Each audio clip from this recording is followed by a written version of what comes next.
बिस्मिल्लाहिर्रहमानिर्रहीम। अस्सलाम वालेकुम। आज आप लोग के साथ चपली कबाब की एक बहुत ही आसान और मज़ेदार सी रेसिपी शेयर कर रही हूँ।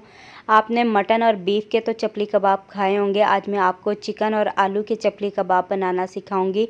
चिकन का इस्तेमाल भी हम बहुत कम करेंगे, थोड़े से चिकन के अंदर हम इंशाल्लाह बहुत सारे और बहुत ही मज़ेदार चपली कबाब बनाएंगे कि खाकर आपको मज़ा आ जाएगा। बहुत ही टेस्टी बनेंगे। आप ये अफ्तारी के लिए भी बना कर रख सकते हैं, आप इन्हें फ्रीज़ भी कर सकते हैं और आप अपने छोटे बच्चों को लंच बॉक्स के अंदर भी बनाकर ये दे सकते हैं। बहुत मज़ेदार लगते हैं ये खाने में। चपली कबाब बनाने के लिए मैंने 2 आलू लिए हैं। आलू का छिलका उतार कर आलू को मैंने पानी के अंदर डुबो दिया था ताकि इसका कलर ख़राब ना हो। यहाँ पे एक मैंने ग्रेटर ले लिया है, इसका जो मोटे वाला हिस्सा है उसके साथ हमने आलू को ग्रेट कर लेना है। अगर आपने आलू को बारीक रखना है तो आप बारीक वाले से इसे ग्रेट कर लें। तो सारे आलू को इस तरीके से हम कर लेंगे और आपने आलू को पानी के अंदर ही रहने देना है, क्योंकि आलू का जो कलर है वो ख़राब हो जाता है। तो पानी में अगर आप रखेंगे तो कलर बिल्कुल भी ख़राब नहीं होगा। तो अब हमने इसे निचोड़ लेना है। आप हाथ की मदद से या किसी कपड़े की मदद से आलू के अंदर जितना भी पानी है वो सारा पानी आपने निचोड़ कर निकाल देना है।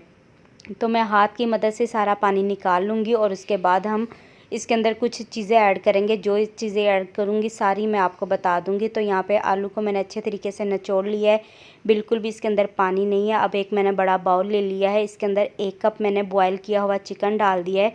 चिकन के बारीक रेशे कर लेने हैं और एक दरमियाने साइज़ की चॉप की हुई प्याज डाल दी है।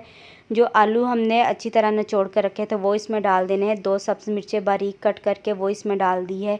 आधा कप सब्ज़ धनिया डाल दिया है और अब 1 चम्मच भर के इसमें मोटा कुटा हुआ सूखा धनिया डाल देंगे। 1 चम्मच इसमें मोटा कुटा हुआ ज़ीरा डाल देंगे। आधा चम्मच चिली फ्लेक्स डालेंगे और ज़रूरत के मुताबिक इसमें हमने नमक डाल देना है। अब इन कबाब को मज़ेदार बनाने के लिए इसके अंदर मैं चिकन क्यूब डाल रही हूँ। चिकन क्यूब मैंने आधा लिया, ये इसमें डाल देंगे। अगर आप पूरा डालना चाहते हैं तो पूरा पीस भी डाल सकते हैं। अब इसकी बाइंडिंग के लिए मैंने यहाँ पे 1 कप मैदा ले लिया है, मैदा इसके अंदर शामिल करेंगे। आप कॉर्नफ्लोर का भी इस्तेमाल कर सकते हैं। मैदा डालने के बाद आपने अच्छी तरह इन सारी चीज़ों को मिक्स कर लेना है। जो चिकन क्यूब इसके अंदर डाला है उसे भी इन सारी चीज़ों के अंदर अच्छी तरह से मिक्स कर लेंगे। और अगर आपको महसूस हो कि आपने पानी इसमें डालना है, अच्छी तरह से बाइंडिंग नहीं हो रही, तो 1 से 2 चम्मच आपने इसमें पानी के शामिल कर देने हैं और अच्छी तरह इसे आपने जैसे हम आटे को गूंथते हैं उस तरीके से गूंथ लेना है ताकि सारा मिक्सचर एक जैसा हो जाए और जब हम इसकी टिक्कियाँ बनाएं तो आसानी से बन जाए।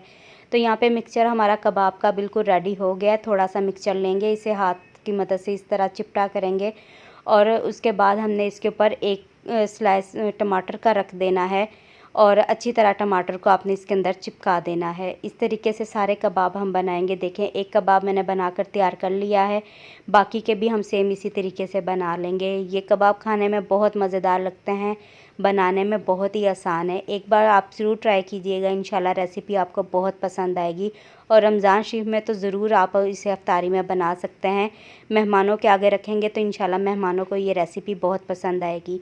तो यहाँ पे सारे मैंने चपली कबाब तैयार कर लिए हैं, अब इन्हें फ्राई करेंगे।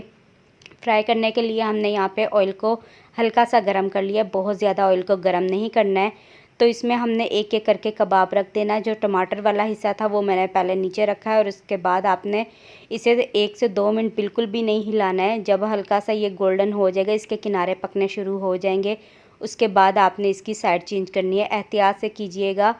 तो मैं एहतियात से इसकी साइड चेंज कर लूँगी। इस तरह घी आपके ऊपर भी गिर सकता है।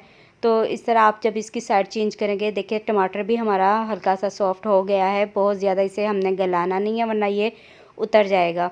तो इसकी साइड चेंज करें, 2-3 मिनट आपने इसे दूसरी साइड से भी पका लेना है। उसके बाद फिर से आपने इसकी एक बार साइड चेंज करनी है और इस तरह आपने 2 से 3 बार इसकी साइड चेंज करके आपने इसे पकाना है। चिकन तो इसमें हमने बॉयल करके डाला था, लेकिन जो आलू थे, आलू हमने कच्चे डाले थे। आलू को आपने अच्छी तरह से पका लेना और इन कबाबों को आपने बिल्कुल हल्की आग पे फ्राई करना है। यहाँ पे कबाब हमने अच्छे तरीके से फ्राई कर लिए हैं, इसको हम निकाल लेंगे। निकालने के बाद जो बाकी के हैं वो भी हम इसी तरह फ्राई कर लेंगे। 2 आलू और 1 कप चिकन से हमारे माशाल्लाह से 8 चपली कबाब बनकर तैयार हुए हैं। बहुत ही टेस्टी बने हैं। इस तरीके से सारे कबाब मैं फ्राई कर लूँगी। अब दूसरा बैच भी हम फ्राई कर लेते हैं। इस बार जो टमाटर वाला हिस्सा है वो मैंने ऊपर रखा है और इस तरीके से भी आप फ्राई कर सकते हैं, जैसे भी आपका दिल करे आप कर सकते हैं इन्हें फ्राई। और उसके बाद हम इसकी भी साइड चेंज करेंगे। पहले आपने इसे बिल्कुल भी नहीं हिलाना। जब ये अच्छी तरह से सेट हो जाएंगे तो उसके बाद आपने इसकी साइड चेंज करनी है। अगर आप कच्चे कबाब की ही साइड चेंज कर देंगे तो ये टूट जाएंगे और खुल भी जाएंगे। तो आहिस्ता से आपने इसकी साइड चेंज कर देनी है और उसके बाद फिर जब ये पक जाएंगे तो मैं आपको डिश आउट करके इसका फ़ाइनल लुक दिखाऊंगी। तो यहाँ पे सारे कबाब मैंने रेडी कर लिए हैं। माशाल्लाह से बहुत ही मज़ेदार, बहुत ही टेस्टी बने हैं। मिसाले हमने इसमें बहुत कम डाले हैं, जो चिकन क्यूब इसमें डाला है उससे बहुत अच्छा इसका टेस्ट आया है।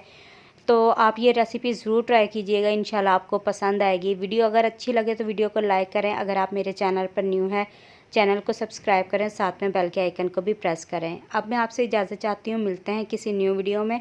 तब तक के लिए अल्लाह हाफिज़।